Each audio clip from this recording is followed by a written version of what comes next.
നമസ്കാരം. കലയുടെ വേരുകൾ തേടിയുള്ള യാത്ര ഇന്ന് എത്തിയിരിക്കുന്നത് സുൽത്താൻ ബത്തേരിയിലാണ്. ഇന്ന് വേരുകൾ പരിചയപ്പെടുത്തുന്നത് ഒരുപക്ഷെ നമുക്കെല്ലാവർക്കും ഏറ്റവും പരിചിതനായ ഒരു കലാകാരനെയാണ്.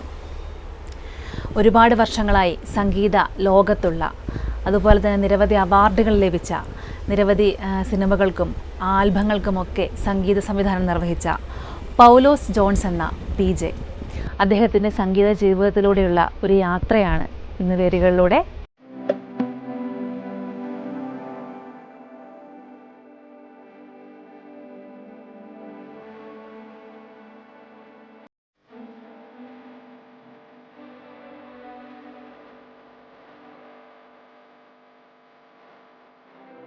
ഈണമിട്ട ഗാനങ്ങളിലൂടെയും പശ്ചാത്തല സംഗീതത്തിലൂടെയും ഏറെ ശ്രദ്ധ നേടിയ സംഗീത സംവിധായകനാണ് സുൽത്താൻ ബത്തേരി സ്വദേശി പൗലോസ് ജോൺസ് എന്ന PJ. കക്കടംകുന്നിൽ ഔസേപ്പിൻ്റെയും ഫിലോമിനയുടെയും മകനായാണ് ജനനം. ചെറുപ്പത്തിലെ റേഡിയോയിൽ നിന്ന് കേട്ട പാട്ടുകളാണ് അദ്ദേഹത്തെ സംഗീതത്തിലേക്ക് കൂടുതൽ അടുപ്പിച്ചത്. സംഗീതത്തെ മാറ്റി നിർത്തി ഒരു ജീവിതമില്ലെന്ന് അന്നേ മനസ്സിലുറപ്പിച്ചു PJ. സംഗീതം പഠിക്കണമെന്ന് ആഗ്രഹമുണ്ടായിരുന്നെങ്കിലും ജീവിത സാഹചര്യങ്ങൾ അനുവദിച്ചില്ല. ഒരു എസ്റ്റേറ്റ് പാടിയിൽ ജീവിച്ചുകൊണ്ടിരിക്കുന്ന ഒരാളാണ്. അപ്പോൾ നമുക്കങ്ങനെ ഒരു പഠിക്കാനുള്ള മാർഗ്ഗമൊന്നുമില്ല. പിന്നെ നമ്മൾ കേട്ട് പഠിക്കുക എന്നുള്ള സംഭവം മാത്രമേ ഉള്ളൂ. അപ്പോൾ അങ്ങനെയാണ് ഞാൻ സംഗീതത്തിൻ്റെ ഒരു സംഭവങ്ങൾ മനസ്സിലാക്കുന്നത്. പിന്നെ ഞങ്ങളുടെ നാട്ടിൽ ഒരു ആശാൻ, ഒരു മാഷ് വന്നു, മേപ്പയൂർ ശിവാനന്ദൻ എന്ന് പറഞ്ഞ ഒരു മാഷ്. അവിടെ ഹാർമോണിയം പഠിപ്പിക്കാനായിട്ട് ഞങ്ങളുടെ നാട്ടിൽ കക്കടംകുന്നിൽ വന്നു.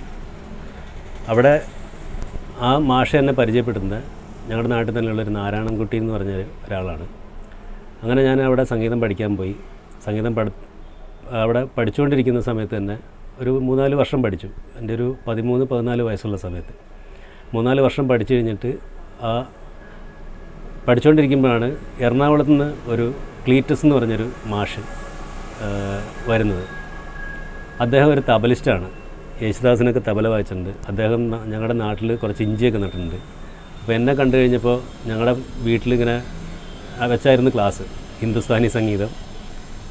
അത് കേട്ട പുള്ളിക്ക് ഭയങ്കര ഇതായി. ഇത്ര ഈ കാട്ടുമുക്കിൽ ഇങ്ങനെ ഒരു സംഭവം, പുള്ളി അത് എന്നെ വന്ന് കണ്ടു. നമ്മുടെ വീടൊക്കെ ആയിട്ട് ബന്ധമുള്ള ആളാണ്.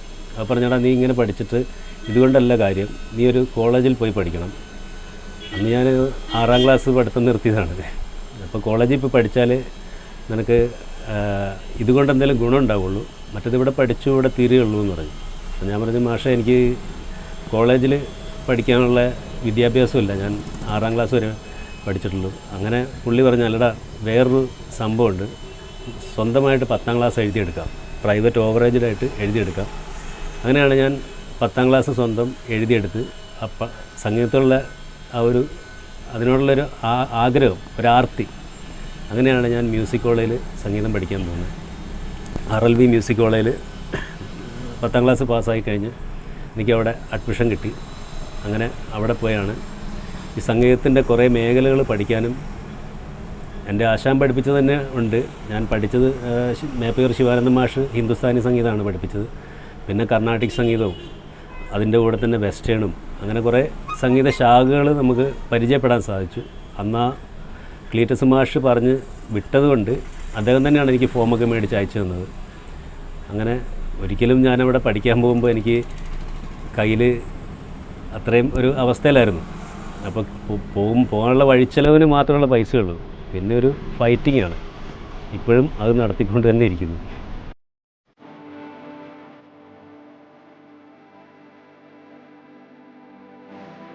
തൃപ്പൂണിത്തറ RLV കോളേജിൽ നിന്നാണ് സംഗീത പഠനം പൂർത്തിയാക്കിയത്. പഠിക്കുന്ന സമയത്ത് നിരവധി ആൽബങ്ങൾക്ക് PJ സംഗീതമൊരുക്കി. ഒരു 2 സ്റ്റിക്കിൻ്റെ അടുത്ത് നിന്ന് ഇങ്ങനെ എത്രയോ ഇൻസ്ട്രുമെൻ്റ് വെച്ച് വായിക്കുന്നവർ ഈ 2 സ്റ്റിക്കിൻ്റെ അടുത്ത് അവർ കാണിക്കുന്ന ഈ പൊസിഷനിൽ നിന്ന് അവർ പറയുന്ന പോലെ ചെയ്യുന്നതാണ്. അത് കണ്ടാണ് നമ്മൾ വളരുന്നത്. അപ്പോൾ ഇതിനകത്ത് എന്തോ ഒരു സംഭവം ഉണ്ട്. പിന്നെയാണ് ഞാൻ പഠിച്ചത്. അന്നത്തെ കാലഘട്ടത്തിൽ യേശുദാസിൻ്റെ പാട്ടെന്ന് മാത്രമേ നമ്മൾ കേൾക്കുകയുള്ളൂ, അല്ലെ ജയന്തൻ്റെ പാട്ട്. അതിലൊരു സംഗീത സംവിധായകൻ ഉണ്ടെന്നുള്ള സംഭവം നമുക്കറിയില്ല. അങ്ങനെയാണത്. പിന്നെ അതിനോട് കുറച്ച് ഇൻട്രസ്റ്റ് കൂടിയ. ഇവിടുന്ന് പോകുമ്പോഴും ഞാൻ ചെറിയ ചെറിയ ഞങ്ങളുടെ അമേച്ചർ നാടകങ്ങൾക്ക് സംഗീതം ചെയ്യും. പക്ഷേ അത് സംഗീതം ചെയ്യാമെന്നറിയില്ല. ഒരു പാട്ടിന് ട്യൂൺ ചെയ്യും, പാട്ട് എഴുതി തരുമ്പോൾ അതിനങ്ങ് ട്യൂൺ ചെയ്യുന്നില്ലാണ്ട് അതിൻ്റെ സംഗീത സംവിധാനം എന്ന് പറഞ്ഞൊരു ശാഖ ഇതിനകത്തുണ്ടെന്ന് അറിയില്ലായിരുന്നു. പിന്നെയാണ് അത് മനസ്സിലായത്. ഇതിങ്ങനെയാണ്, ഒരാളാണിത്, ഇതിൻ്റെ മെയിനായിട്ട് ഒരാളിരുന്നിട്ടാണ് ഈ പണികളൊക്കെ ചെയ്ത് ഓരോരുത്തരെ പാടിപ്പിക്കുന്നതും ഇൻസ്ട്രുമെൻ്റ് വായിക്കുന്നതും അങ്ങനെയൊക്കെയാണ് അതിൽ നിന്ന് നമ്മൾ പഠിച്ചു വരുന്നത്. പിന്നെ തൃപ്പൂണിത്തുറ ചെന്നപ്പോൾ എനിക്ക് ഒത്തിരി ഹെൽപ്പ് കിട്ടിയിട്ടുണ്ട്. അവിടെ ഒത്തിരി ആൾക്കാർ, എടാ നിനക്ക് സംഗീതം ചെയ്യാൻ പറ്റും, എൻ്റെ കൂട്ടുകാർ തന്നെ പറഞ്ഞു നിനക്ക് സംഗീതം ചെയ്യാൻ പറ്റും, അതുകൊണ്ട് നമുക്കൊരു സ്റ്റുഡിയോ എടുത്ത് നമുക്ക് വാടകയ്ക്ക് എടുത്ത് സംഗീതം ചെയ്യാം എന്നൊക്കെ പറഞ്ഞ് അങ്ങനെ CSC സ്റ്റുഡിയോയിലാണ് എൻ്റെ ആദ്യത്തെ വർക്ക് നടക്കുന്നത്. അവർ 8 പാട്ട്. അപ്പോൾ അന്നത്തെ ഇതിൽ 8 പാട്ട് എന്ന് പറഞ്ഞ സംഭവം 4 ദിവസം മാക്സിമം ലൈവ് റെക്കോർഡിംഗ് ആണ്. ഇന്നത്തെ പോലെ കമ്പ്യൂട്ടറോ സംഭവങ്ങളൊന്നുമില്ല. 8 ട്രാക്കിൽ ഇത്ര ഇൻസ്ട്രുമെൻ്റ് പോകണം. അപ്പോൾ അങ്ങനെയൊക്കെ അത് നമുക്കിത് അറിയില്ല. അങ്ങനെ ഒത്തിരി ആർട്ടിസ്റ്റുകളുണ്ട് വായിക്കാനും കാര്യങ്ങളൊക്കെ ആയിട്ട്, പക്ഷേ നമുക്കറിയില്ല. പക്ഷേ അന്ന് സാധാരണ ഒരു 3-4 പാട്ടേ പോവുള്ളൂ. അന്ന് ഒരു ദിവസം ഞാൻ 5 പാട്ടെടുത്തു. അത് ഞങ്ങൾ വിണ്ണിൻ്റെ നായകൻ എന്ന് പറഞ്ഞൊരു ക്രിസ്ത്യൻ ഡിവോഷണൽ സോങ് ആയിരുന്നു, ഒരു ആൽബമായിരുന്നു ചെയ്തിരുന്നത്. അപ്പോൾ അതിൽ ഒരു ദിവസം 5 പാട്ടെടുത്തു. അപ്പോൾ ആ അച്ഛൻ CSCയിലെ അച്ഛൻ എന്നെ വിളിച്ചിട്ട് പറഞ്ഞിട്ട് ഇത്രയും സ്പീഡ് വർക്ക് ഇവിടെ ആരും നടത്തിയിട്ടില്ല, ഇത്രയും ക്വാളിറ്റിയിൽ സ്പീഡ് വർക്ക് ചെയ്തിട്ടില്ല. അപ്പോൾ ഞാൻ പറഞ്ഞു എനിക്കറിയില്ല, സാധാരണ 3 പാട്ട് 4 പാട്ടേ പോവുള്ളൂ. അന്ന് ഒരു ദിവസം കൊണ്ട് 5 പാട്ട് എടുത്തു. പിറ്റേ ദിവസം കൂടെ സ്റ്റുഡിയോ ബുക്ക് ചെയ്ത് 3 മണിയാകുമ്പോഴത്തേക്ക് ഞങ്ങൾ അവിടെ നിന്ന് പാക്കപ്പായി. അപ്പോൾ ആ ഒരു ധൈര്യം അന്നവിടെ എനിക്ക് കിട്ടിയ ധൈര്യമാണ് പിന്നെ മുന്നോട്ടുള്ള ഓരോ വഴികളിലും. പിന്നെ ഞാൻ അത് കഴിഞ്ഞ് എൻ്റെ കൂടെ പഠിച്ച ജോജി എന്ന് പറഞ്ഞ എൻ്റെ കൂടെ പഠിച്ച അദ്ദേഹം ഇപ്പോൾ അമേരിക്കയിലാണ്. അവൻ എന്നെ തമ്പി കണ്ണന്താനത്തിന് പരിചയപ്പെടുത്തി. അങ്ങനെയാണ് ഞാനും റിനിലും കൂടെ ഫ്രീഡം എന്ന് പറഞ്ഞൊരു സിനിമ ചെയ്യുന്നത് ആദ്യമായിട്ട്. അതിൽ യേശുദാസ്, MG ശ്രീകുമാർ, സുജാത എന്ന് വെച്ചാൽ അന്നത്തെ മലയാള സിനിമയിൽ പാടിക്കൊണ്ടിരിക്കുന്ന മിക്കവാറും ആൾക്കാർ പാടിയിട്ടുണ്ട്. അവിടെ നിന്ന് കിട്ടിയ പ്രോത്സാഹനം മുന്നോട്ടു പോകാനുള്ള പ്രചോദനമായി. RLVയിലെ പഠനത്തിന് ശേഷം വയനാട്ടിൽ തിരിച്ചെത്തി. ഇവിടെ നിന്നുകൊണ്ട് തന്നെ ഒരുപാട് ആൽബങ്ങൾക്കും സിനിമകൾക്കും ഷോർട്ട് ഫിലിമുകൾക്കും നാടകങ്ങൾക്കും അദ്ദേഹം സംഗീതമൊരുക്കി. രാധേയനായ കണ്ണൻ എന്ന നാടകത്തിലെ പശ്ചാത്തല സംഗീതത്തിന് മികച്ച പശ്ചാത്തല സംഗീത സംവിധായകനുള്ള അവാർഡ്, ശരത് ചന്ദ്രൻ വയനാട് സംവിധാനം ചെയ്ത ചതി എന്ന സിനിമയിലെ സംഗീത സംവിധാനത്തിന് JC ഡാനിയൽ അവാർഡും മറ്റനവധി പുരസ്കാരങ്ങളും അദ്ദേഹത്തെ തേടിയെത്തി. നിരവധി വേദികളിൽ പ്രോഗ്രാം അവതരിപ്പിക്കാനും പ്രശസ്തരായ നിരവധി സംഗീതജ്ഞരോടൊപ്പം പ്രവർത്തിക്കാനും പൗലോസ് ജോൺസന് അവസരം ലഭിച്ചു.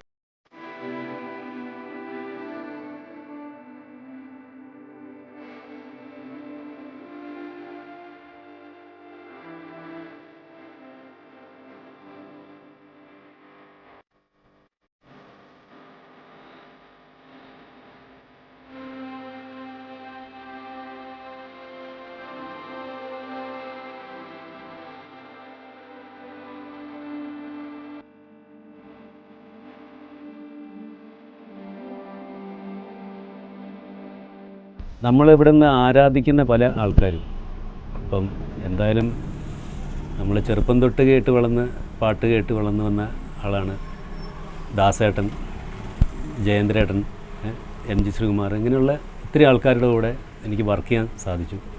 അവരെക്കൊണ്ട് എൻ്റെ സംഗീതത്തിൽ എനിക്ക് പാടിപ്പിക്കാൻ സാധിച്ചു.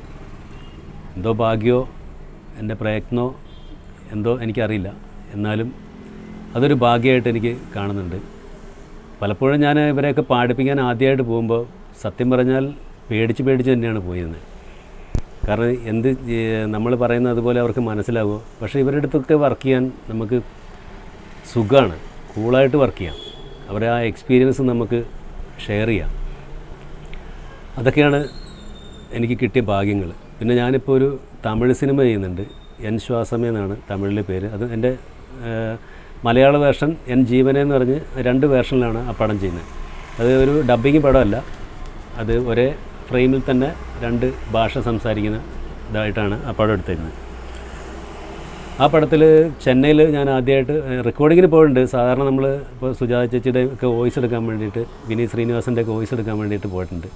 പക്ഷേ അത് നമ്മുടെ വോയിസ് എടുത്ത് തിരിച്ചു പോരുക. പക്ഷേ അവിടെ ഒരു ഫുൾ വർക്ക് മിക്കവാറും ഞാൻ എൻ്റെ വർക്കുകളൊക്കെ എൻ്റെ ഈ സ്റ്റുഡിയോയിൽ നിന്ന് ഏകദേശം ഒരു 60% ചെയ്ത് സിംഗേഴ്സിനെ പാട്ടെടുപ്പിക്കാനോ അങ്ങനെയുള്ള കാര്യത്തിനൊക്കെ പോകാറ്. പക്ഷേ എനിക്ക് ചെന്നൈയിൽ പോയപ്പോൾ ഈ എൻ ശ്വാസമേ എന്ന് പറഞ്ഞ വർക്കിന് പോയപ്പോൾ അവിടെ ഞാൻ കാണുന്നൊരു ഇതാണ്, അവിടെ സംഗീത സംവിധായകനാണ് വലുത്. അവിടെ പാട്ടുകാരന് അത്രയൊരു ഇതില്ല.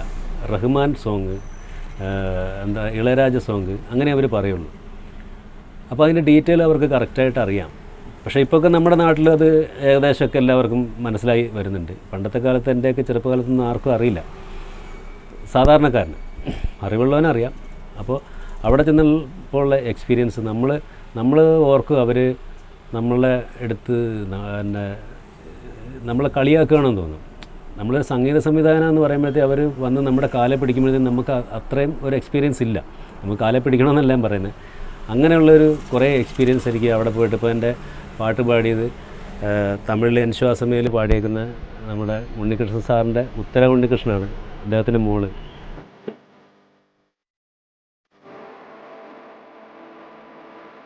റിലീസ് ചെയ്യാനിരിക്കുന്ന എൻ ശ്വാസമേ എന്ന തമിഴ് സിനിമയിൽ 4 പാട്ടുകളും BGMഉം അദ്ദേഹം തന്നെയാണ് സംവിധാനിച്ചിരിക്കുന്നത്. അവിടെ സംഗീതം പാട്ട് എന്ന് പറഞ്ഞു കഴിഞ്ഞാൽ തമിഴന്മാർ മരിക്കും. അവർക്ക് അത്ര ഇഷ്ടമാണ്. അതും ഒരു സംഗീത സംവിധാനം എന്നൊക്കെ പറയുമ്പോഴത്തേക്ക് അവർക്കൊരു എന്തോ ഒരു ദൈവത്തിനെ കാണുന്ന പോലെയാണ്. അപ്പോൾ അങ്ങനെ ഒരു പ്രത്യേക എക്സ്പീരിയൻസ് ആയിരുന്നു. മറ്റത് ഞാൻ ഇവിടുന്ന് പോകുന്നു, ഇപ്പോൾ ഏതെങ്കിലും പാട്ടെടുപ്പോൾ വിനീത് ശ്രീനിവാസൻ്റെ പാട്ടെടുക്കാൻ പോയപ്പോൾ ചിത്രാമ്മയുടെ സ്റ്റുഡിയോയിലാണ് പോയത്, കൃഷ്ണ ഡിജിറ്റലിൽ. അവിടെ പോയി വിനീത് ശ്രീനിവാസൻ്റെ മാത്രം വോയിസ് എടുത്തിട്ട് വരുന്നതേ ഉള്ളൂ. പക്ഷേ അവിടെ ഒരു ഓർക്കസ്ട്രയിൽ വർക്ക് നടത്തിയത് ഈ എൻ ശ്വാസമേ എന്ന സിനിമയാണ്. മണിപ്രസാദാണ് അതിൻ്റെ ഡയറക്ടർ. അതിലെനിക്ക് ഭയങ്കര ഒരു സന്തോഷമുണ്ട്. അതിൽ 4 പാട്ടുണ്ട്. ആ 4 പാട്ടും എനിക്ക് ഭയങ്കരമായിട്ട് എന്താ പറയുക, ഒരു സന്തോഷം തരുന്ന പാട്ടുകളും എനിക്ക് പരീക്ഷിക്കാനുള്ള എല്ലാ സംഭവമുണ്ട് അതിനകത്ത്. ഒരു പ്രണയ സോങ്, ഒരു താരാട്ട് സോങ്, പിന്നെ ഒരു ക്ലബ് ഡാൻസ്, പിന്നെ ഒരു ടപ്പാങ്കൂത്ത്. അവരൊരു സ്റ്റൈലാണ്. അപ്പോൾ അതിലൊരു ചെറിയ വ്യത്യാസം ആ ഒരു സ്റ്റൈലിൽ നിന്ന് മാറിയിട്ട് എൻ്റേതായിട്ടുള്ളൊരു ശൈലി കൊണ്ടുവന്നപ്പോൾ അവർ പ്രത്യേകിച്ച് ശ്രദ്ധിച്ചവർ.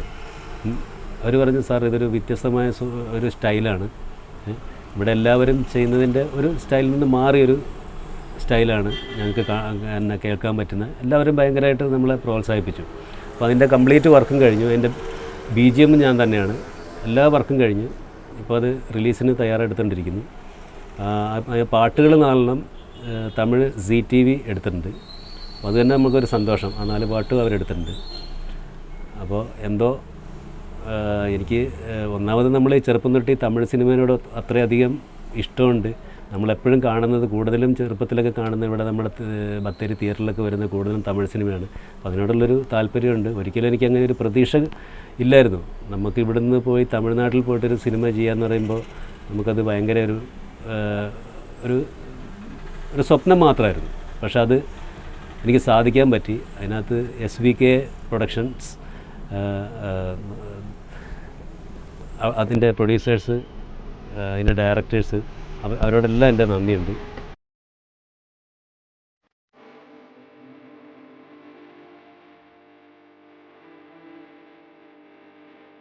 സിനിമയ്ക്കും നാടകത്തിനുമെല്ലാം ജീവൻ പകരുന്നത് അതിൻ്റെ സംഗീതമാണ്. പശ്ചാത്തല സംഗീതവും വളരെ വളരെ പ്രധാനപ്പെട്ടതാണ്. ഏതു ഭാഷയിൽ ഏതു രീതിയിലുള്ള സംഗീതവും ചെയ്യാൻ തയ്യാറാണെന്ന് അദ്ദേഹം പറയും. എൻ്റെ സംഗീത സംവിധാനം എങ്ങനെയാണെന്ന് ചോദിച്ചുകൊണ്ട് പറയാണ്. ഞാൻ ചില പാട്ടുകളൊക്കെ ചെയ്യുമ്പോൾ നമുക്ക് ലിറിക്സ് തരും, അതിനനുസരിച്ച് കമ്പോസ് ചെയ്യാറുണ്ട്. ചിലപ്പോൾ ചില സിറ്റുവേഷൻ്റെ ഒക്കെ വെച്ച് നോക്കുമ്പോൾ നമുക്ക് ചിലപ്പോൾ അത് ട്യൂണ് കൊടുത്തിട്ട് ലിറിക്സ് എഴുതിപ്പിക്കാറുണ്ട്. അപ്പോൾ അത് രണ്ട് സിറ്റുവേഷനിലും ചെയ്യേണ്ടി വരും. ചില പാട്ടിൽ ലിറിക്സ് ആയിരിക്കും അതിൻ്റെ ഒരു മെയിനായിട്ടുള്ളൊരു ഘടകം.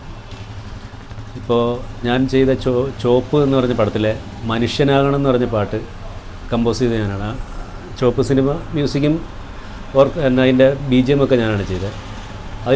അതിൽ എല്ലാ പാട്ടുകളും ഒരു പാട്ട് മാത്രമേ ട്യൂൺ കൊടുത്തിട്ട് ബിജു ആർ പിള്ളയാണ് എഴുതിയത്. ട്യൂൺ കൊടുത്തിട്ട് എന്തിരനാവും ചന്ദ്രനാവും എന്ന് പറഞ്ഞൊരു പാട്ടുണ്ട്. അത് മാത്രമേ ട്യൂൺ കൊടുത്തിട്ടുള്ളൂ. ബാക്കിയൊക്കെ വിദ്യാധരൻ മാഷ് പാടിയിട്ടുണ്ട്, സിത്താര പാടിയിട്ടുണ്ട്, മുരുകൻ കാട്ടാക്കട പാടിയിട്ടുണ്ട്. മുരുകൻ കാട്ടാക്കട പാടിയതൊക്കെ നമ്മൾ ട്യൂണായിട്ട് അങ്ങനെ കൊടുത്തതല്ല, ഒരു ചെറിയൊരു ഫ്രെയിം മാത്രമേ പുള്ളിയോട് പറഞ്ഞു കൊടുത്തിട്ടുള്ളൂ. ഒരു ട്യൂൺ എന്ന് പറയാൻ പറ്റില്ല എന്നാലും, കാരണം പുള്ളി കവിയാണ്. അപ്പോൾ അദ്ദേഹത്തിന് കുറച്ച് ഫ്രീഡം കൊടുക്കണം. അങ്ങനെ അത് ട്യൂണും കവിതയും ഒന്നിച്ചാണ് വരുന്നത്. അതേപോലെ വിദ്യാധരൻ മാഷ് പാടിയ പാട്ട് അത് ട്യൂൺ കൊടുത്തതല്ല, അത് ഓൾറെഡി വർഷങ്ങൾക്ക് മുമ്പ് ഒരു 75 വർഷം മുമ്പ് ഇവിടെ സാധാരണക്കാർ പാടി നടന്ന പാട്ടുകളാണ്. പക്ഷേ അതിന് ഒരു പ്രത്യേകിച്ചൊരു ട്യൂണൊന്നുമില്ല, ഒരു മാപ്പിളപ്പാട്ടിൻ്റെ ട്യൂണാണ്. പക്ഷേ ഞാനത് മാറ്റി വേറൊരു ട്യൂണിലേക്ക് ഇട്ടു. അതുപോലെ സിത്താര പാടിയ പാട്ട്. അപ്പോൾ അങ്ങനെ പല സിറ്റുവേഷനിലും നമ്മൾ പാട്ട് ചെയ്യാറുണ്ട്. പിന്നെയാണ് അതിൻ്റെ ഓർക്കസ്ട്ര ചെയ്യുക. ആദ്യം പാട്ടൊന്ന് അടുക്കി ചിട്ടപ്പെടുത്തി, പിന്നെ അതിൻ്റെ BGM-ഉം അതിൻ്റെ ബാക്കിയുള്ള സംഭവങ്ങളൊക്കെ ആ കാലഘട്ടത്തിനനുസരിച്ചും ചില ആർട്ടിസ്റ്റുകളുടെ എങ്ങനെയാണ് അവർ ചില ഒരു ഭയങ്കര BGM ഒക്കെ കൊടുത്തിട്ട് ഒരു എൻട്രി വരുന്ന ഒരു പാട്ടാണെങ്കിൽ അതിനുവേണ്ടി അങ്ങനെ ചെയ്യാറുണ്ട്. അങ്ങനെ എല്ലാ സ്റ്റൈലിലും നമ്മൾ പാട്ടും ചെയ്യാറുണ്ട്, അതിൻ്റെ BGM-ഉം ചെയ്യാറുണ്ട്.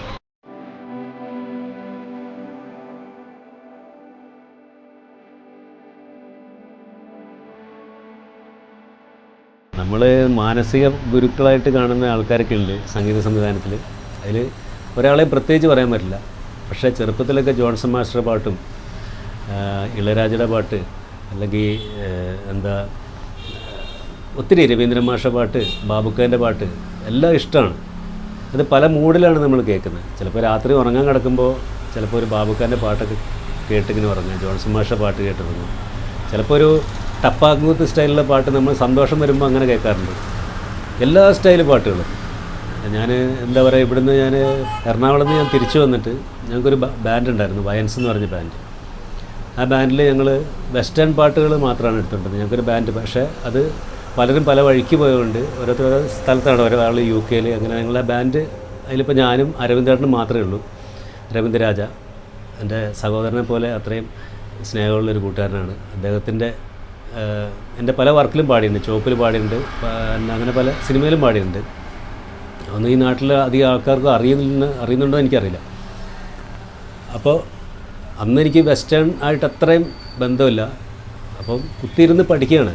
ഹോട്ടൽ കാലിഫോർണിയയും ബഫ്ലോ സോൾജറും അങ്ങനെയുള്ള പാട്ടുകളൊക്കെ നമ്മൾ ഇരുന്ന് പഠിക്കുകയാണ്. അപ്പോൾ ഇത് ഏത് പാട്ടാണ് ഇഷ്ടമെന്ന് ചോദിച്ചു കഴിഞ്ഞാൽ അതൊരിക്കലും നമുക്ക് പറയാൻ പറ്റില്ല. എല്ലാ പാട്ടും ഇഷ്ടമുള്ളതുകൊണ്ടാണ്. ഏത് പാട്ടും, ഒരു നാടൻ പാട്ടാണെങ്കിലും ഞാൻ ഒത്തിരി പല മേഖലയിലും സഞ്ചരിച്ചിട്ടുണ്ട് സംഗീത വഴിയിൽ നിന്ന്. അതൊക്കെയാണ് എൻ്റെ ഒരു ധൈര്യം.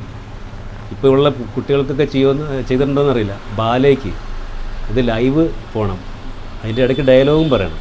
ബാലേക്ക് ഞാൻ മ്യൂസിക് ചെയ്ത് വായിച്ചിട്ടുണ്ട്.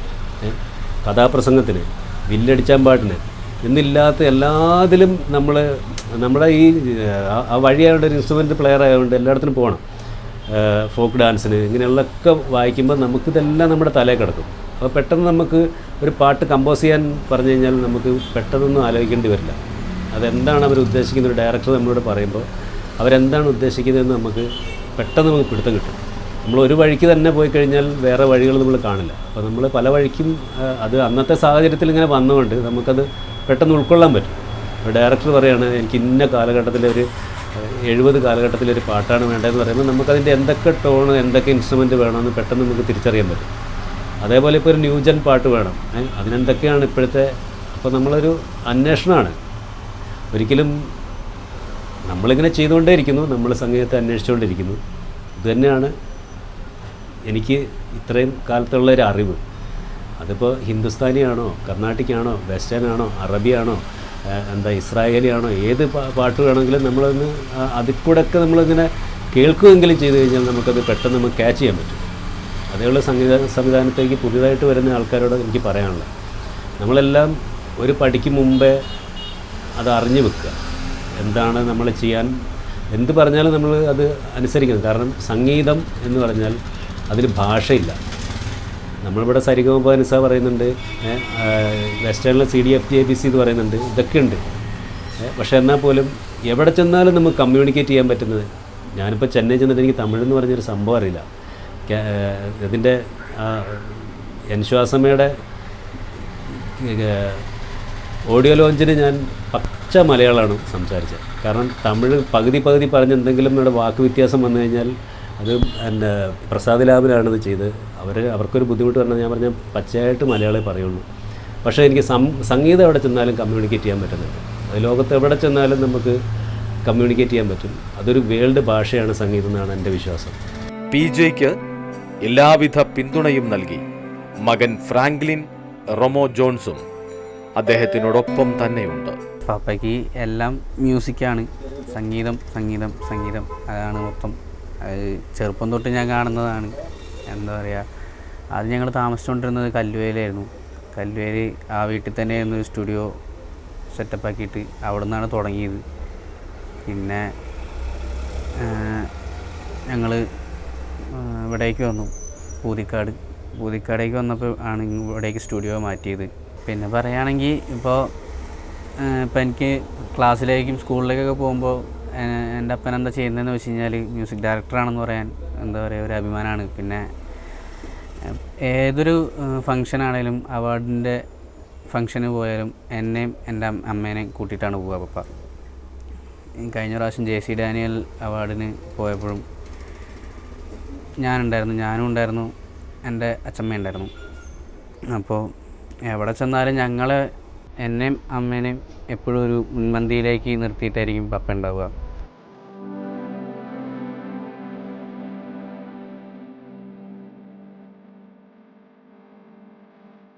സുൽത്താൻ ബത്തേരിയിലെ അദ്ദേഹത്തിൻ്റെ നിംഫ്ര മ്യൂസിക് സ്റ്റുഡിയോയിൽ ഇനിയും പാട്ടുകൾക്ക് ഈണമിട്ടുകൊണ്ടേയിരിക്കുകയാണ് PJ. ഞാൻ എൻ്റെ ജീവിതം ആർക്കെങ്കിലും ഒരു പ്രചോദനമാകുന്നുണ്ടെങ്കിൽ അത് സന്തോഷം. അങ്ങനെയാണ് എൻ്റെ ജീവിതം മുന്നോട്ട് പോകുന്നത്. നമ്മൾ എത്ര കാലം വരെ ജീവിച്ചിരിക്കുന്നു എന്നല്ല, എത്ര കാലം നമ്മൾ ഈ സമൂഹത്തിന് വേണ്ടി, എനിക്ക് സംഗീതം കൊണ്ടേ ചെയ്യാൻ പറ്റുള്ളൂ, അതുകൊണ്ട് ഞാൻ സംഗീതം കൊണ്ട് ചെയ്യുന്നു. ഇത്രയേ ഉള്ളൂ എനിക്ക് ഇതിൽ പറയാനുള്ളൂ.